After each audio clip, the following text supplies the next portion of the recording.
এই যে বললাম, এমন কোনো মায়ের বেটা নাই কথা এভাবে উল্টে ধরতে পারে, যা বলছি সেটাই থাকবে কিয়ামত পর্যন্ত। আমার কাজই এটা, আমি এই কাজই করি। দোকানে বসে আড্ডা পিটা হারাম, চিরদিনের জন্য হারাম। দোকানে যেতে হবে, আসসালামু আলাইকুম, আহমদ লবণ আছে? জি আছে। 1 কেজি লবণ দাও।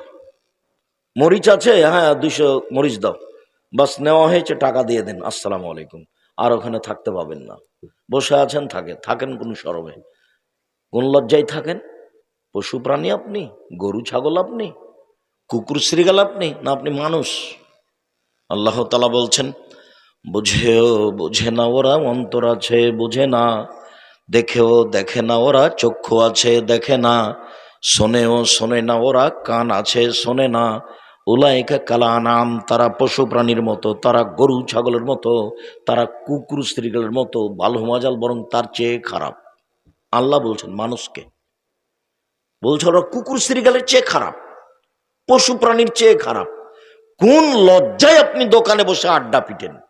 আপনার একটু শরম হয় না কেন? আপনার একটু হায়া হয় না কেন? আপনার একটু লজ্জা হয় না কেন? আপনার একটু ইতস্তবোধ হয় না কেন? কেমনে বসে থাকেন? মেয়েটা নাচছে টিভির মাধ্যমে যত ইনকাম হয়েছে দোকানে সব হারাম। শুকুরের গোস্ত যেমন অন্য অন্য জিনিস হারাম, যেমন এটা তেমন হারাম, সব সমান সমান হারাম। ওটা তো হারাম মাধ্যমে উপার্জন হয়েছে, কোটি টাকা ইনকাম হলে ওটা বৈধ হবে না। ও দিয়ে চাউল কিনে ভাত খেয়ে বাদাত কবুল হবে না, এই পথ বাতিল। এই যে বললাম, এমন কোনো মায়ের বেটা নাই কথা এভাবে উল্টে ধরতে পারে, যা বলছি সেটাই থাকবে কিয়ামত পর্যন্ত। আমার কাজই এটা, আমি এই কাজই করি।